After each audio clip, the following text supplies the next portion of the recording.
ఎప్పుడు పాజిటివ్ మైండ్తో ఉంటారా లేకపోతే ఎప్పుడు నెగిటివ్గా ఉంటారు మీరు? You see think positive, always things always, winning stage is yours, అంతే. అంతే. కోపం వస్తుందా సార్ మీకు? ఎందుకు లేదండి, మనిషి కదా.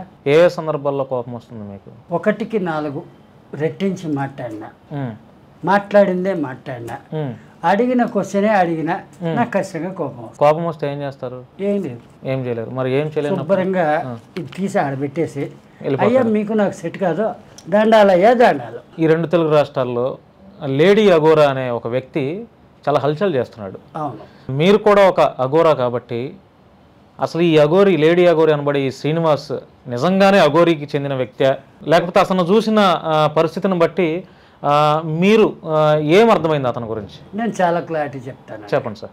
కానీ ఈ సమాధానం పూర్తయ్యేంత వరకు మీరు మధ్యలో క్వశ్చన్ వేయకూడదు. ఇది కండిషన్, ఆల్రెడీ నేను చెప్పిందే. Okay sir. ఇది ఎందుకనంటే మన హిందువుల్లో చైతన్యం తీసుకురావడం కోసం నేను మాట్లాడే మాటలే. మీకు చార్మినార్ ఐడియా ఉందా? ఈ చార్మినార్లో యునానీ హాస్పిటల్ అని చెప్పి ఉంది. ఆ కార్నర్లో భాగ్యలక్ష్మి అమ్మవారి తాలూకు ఆలయం అనేది ఒకటి ఉంది. అది ఏంటంటే చిన్న గూడు అండి, మన ఇంట్లో ఉంటుంది చూసారా, పూజా మందిరం గూడు, అలాంటి గూడులో భాగ్యలక్ష్మి అమ్మవారి తాలూకు ఆలయం.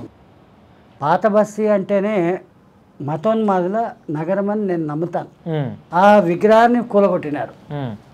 ఒక్క హిందూ అంటే ఒక్క హిందూ నోరు తెరిచి మాట్లాడలే. రాజ్నాథ్ సింగ్ కూడా మాట్లాడలే. రాజా సింగ్ అంటారే బీజేపీ, ఆయన కూడా ఏం మాట్లాడలే, గప్ చూప్ సాంబార్ బుడ్. Okay, let it be, no problem. ఆ తర్వాత ముత్యాలమ్మ గుడి, ఆ చుట్టుపక్కల ఉన్నదంతా కూడా హిందువులేనండి. Got my point. సుమారు ఒక 40 మంది ముస్లింలు వచ్చి ఏదో సమ్ ముస్లిం క్లాసెస్ మతపరమైనటువంటివి ఉన్నాయని చెప్పి అప్పట్లో ఆ చుట్టుపక్కల లాడ్జిల్లో కానీ అందరూ దిగారు. దిగి వాళ్ళ మతపరమైన చర్చలు వగైరాలు చేసుకున్నారు. హౌస్ బిల్డింగ్లో కూడా దిగారు అప్పట్లో. ఏది వాళ్ళు ఎక్కడ దిగారనే తర్వాత సంగతి. వాళ్ళలో ఒక ఉన్మాది ముత్యాలమ్మ గుడి మొత్తం బద్దలు కొట్టి అమ్మవారి విగ్రహాన్ని కాలుతో తన్ని, జస్ట్ మనిషి చచ్చిపోతే ఏ విధమైన స్థితిలో మనం ఇలా వాలిపోతామో అలా అమ్మవారు వాలిపోయినటువంటి సంఘటన సీసీ కెమెరాల్లో చూస్తే ఒక హిందువుగా నా గుండె మండుతుందా మండదా? అలా మండినటువంటిదే ఈ లేడీ నాగసాధు అఘోరి అని నేను నమ్ముతాను. Of course I'm not at all favour in her, I'm not at all against with her. ఇక్కడ నేను లాజిక్ మాట్లాడుతున్నాను. అప్పట్లో ఏ హిందూ స్వామీజీ అయినా మాట్లాడినాడా దీని గురించి? మనకు చతుర్స్పీఠాలు అంటారు, ఆదిశంకరాచార్యుల వారు స్థాపించింది. ఇంత ఘోరమైనటువంటి స్థితి ఇక్కడ ఏర్పడితే ఆ స్వాముల దగ్గర నుంచి పేటకో స్వామి, పూటకో స్వామి వచ్చారు కదా. ఏ హిందూ స్వామీజీ అయినా including with the Chinnajeeyar, Paripoornananda, Sundar Chaitanya or Sharada.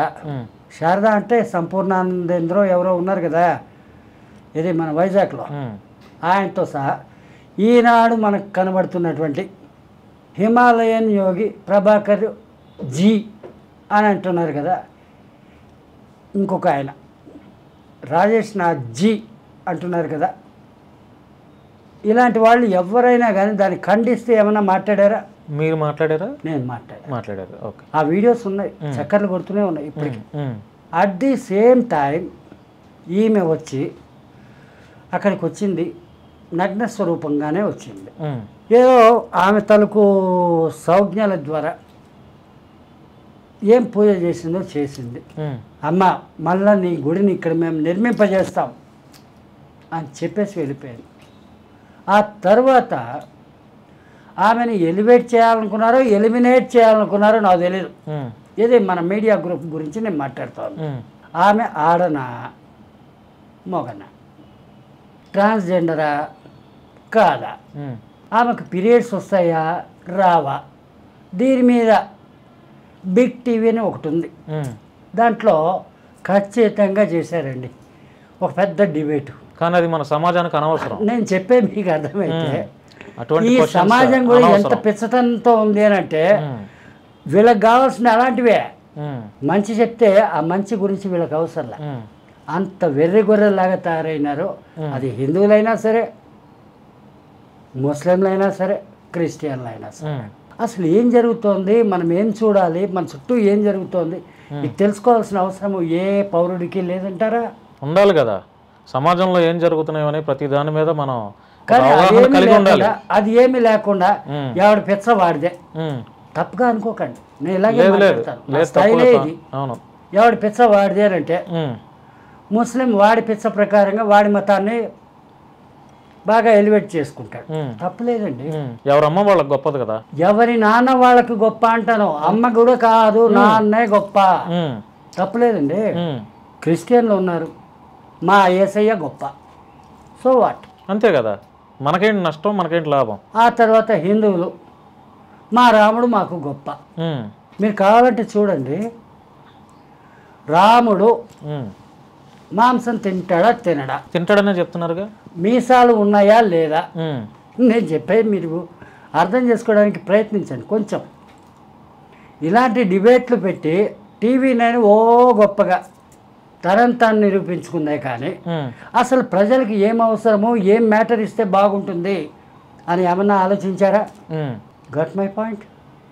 ఈ TV9 ఈరోజు కొంచెం మేనేజ్మెంట్ మారింది కాబట్టి ఏదైనా కొంచెం అటు ఇటుగా పద్ధతులు చేంజ్ అయినాయేమో.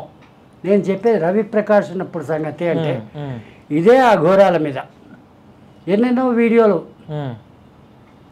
చాలా చండాలంగా ఎక్స్పోజ్ చేసినటువంటి వాళ్ళలో ప్రముఖుడని నేను అంటాను. మరి ఈరోజు ఏమయ్యాడు Ravi Prakash? Is on roads.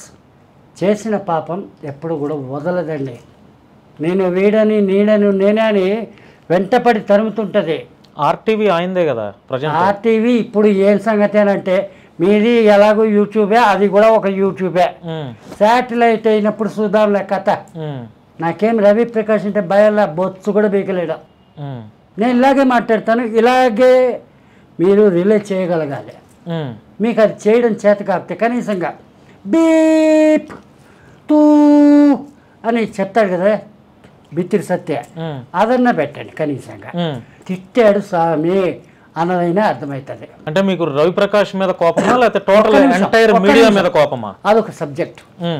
ఆ తర్వాత మోజో టీవీ రేవతి, ఆమెకు ఆయనకు ఏదో ఇంటర్నల్గా సంబంధాలు ఉన్నాయని అనుకుంటూ ఉంటారు మన జర్నలిస్ట్ ఫీల్డ్లో. మరి ఆమె ఏమైంది? వీళ్ళిద్దరు కలిసి డ్యూయెట్లు వాడుకుంటున్నారా? ఇలాగే నేను మాట్లాడతాను, నా స్టైల్ ఇదే. అంటే ఇవి ఆరోపణలో లేకపోతే నిర్ధారణ చేస్తున్నారా? నేను ఆరోపణ అంటలా, నిర్ధారణ అంటలా, ప్రజల విజ్ఞతకు వదిలేస్తున్నా. ఓకే. ఆ తర్వాత కమింగ్ టు ది లేడీ నాగసాలు, బిగ్ టీవీ. బిగ్ టీవీ కూడా ఆల్మోస్ట్ రవి ప్రకాష్ అడుగుజాడల్లో నడిచేటువంటి ఒక ఛానలే అది కూడా. ఎస్. లేకపోతే ఈ లేడీ నాగసాలు మగవాడ, ఆడదా, ట్రాన్స్జెండరా, ఆమెకు పీరియడ్స్ అవుతాయా కావా, ఇది ఒక సబ్జెక్ట్ అండి.